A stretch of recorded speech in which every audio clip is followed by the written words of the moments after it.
एकादशी का व्रत उदय तिथि के अनुसार 10 मार्च 2025 को रखा जाएगा एवं पारण तिथि 11 मार्च 2025 को है। आइए सुनते हैं एकादशी का व्रत क्यों करना चाहिए।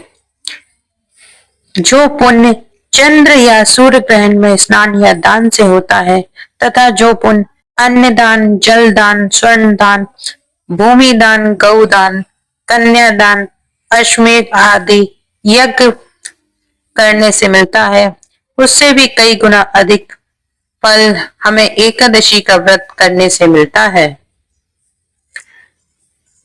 एकादशी व्रत करने वाले के पितृ कुयोनि को त्याग कर स्वर्ग में चले जाते हैं।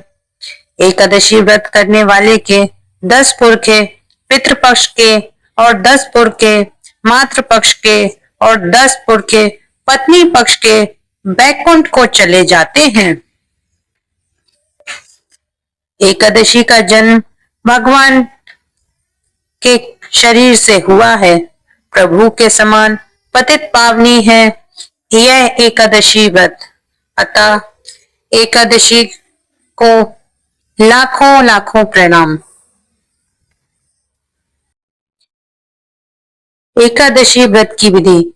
एकादशी व्रत के लिए दशमी के दिन प्याज, लहसुन, मसूर की दाल इत्यादि निषेध वस्तुओं का त्याग करना चाहिए। रात्रि को ब्रह्मचर्य रखें।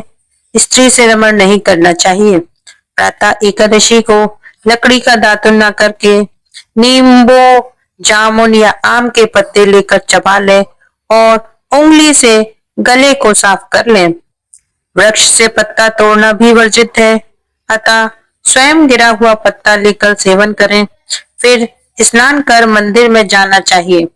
गीता का पाठ करना या सुनना चाहिए। प्रभु के सामने यह प्रण करना चाहिए कि आज मैं कोई भी गलत काम नहीं करूंगा, ना ही किसी का दिल दुखाऊंगा। रात्रि को जागरण और कीर्तन करूंगा। दीपमाला प्रज्वलित करूंगा। ओम नमो भगवते वासुदेवाय इस 12 अक्षर के मंत्र का जाप करूंगा। ऐसी मंदिर में जाकर प्रभु से प्रार्थना करें कि आपकी लाज भगवान के हाथ में है और जो भी भूल चूक हुई हो उसकी क्षमा करें। भगवान से क्षमा मांगे। यदि अचानक भूलकर किसी निंदक से बात कर बैठे हो तो उसका पाप दूर करने को सूर्य नारायण के दर्शन करें तथा धूप दीप से भगवान की पूजा कर क्षमा मांग लेनी चाहिए। एकादशी के दिन झाड़ू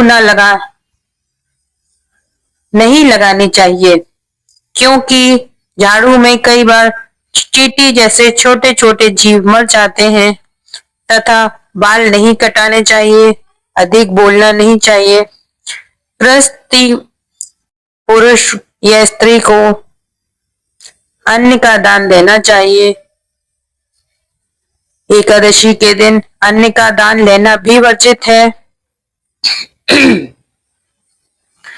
अगर एकादशी की तिथि 2 दिन पड़ रही है तो हमें उदया तिथि के अनुसार दूसरे दिन वाली एकादशी का व्रत करना चाहिए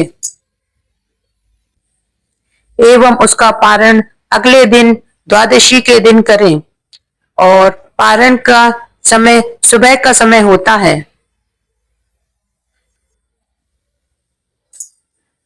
आंवला एकादशी महात्मा। श्री कृष्ण जी बोले, हे युधिष्ठिर, फाल्गुन मास के शुक्ल पक्ष की एकादशी का नाम आंवला एकादशी है।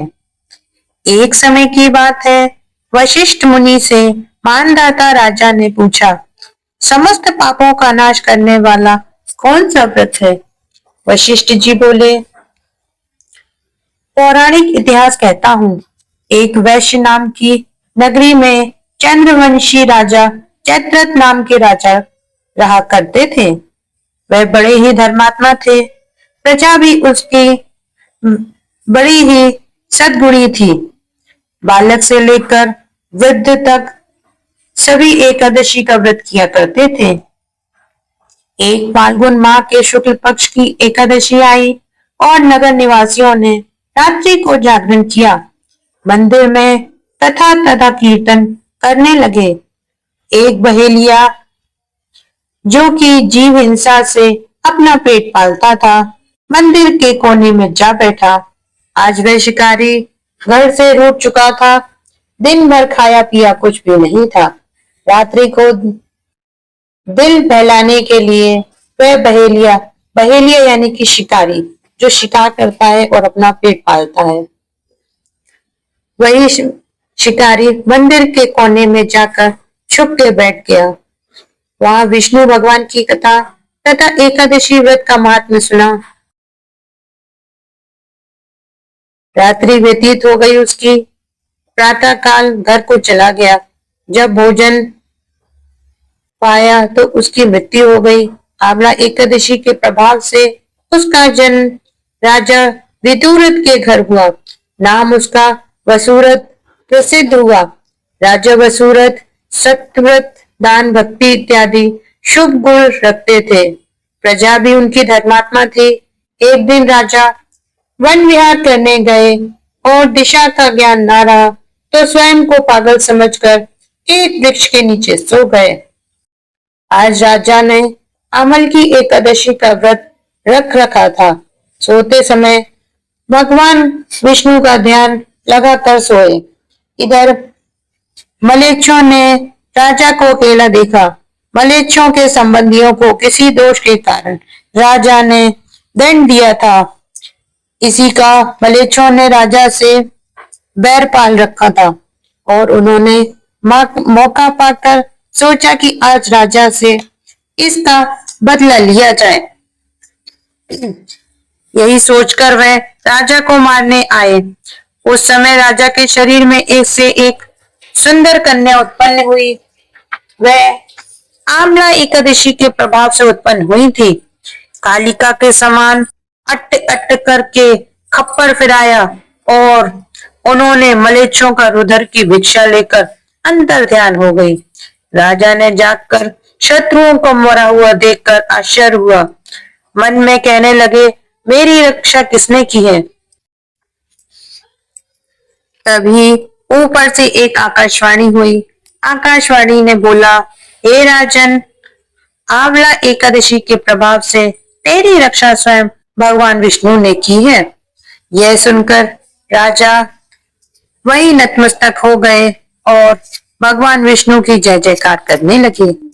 ऐसी है आमल एकादशी की कथा। आप लोग भी आमल की एकादशी की कथा और व्रत अवश्य करें एवं अपने जीवन को धन्य करें। धन्यवाद। राधे राधे।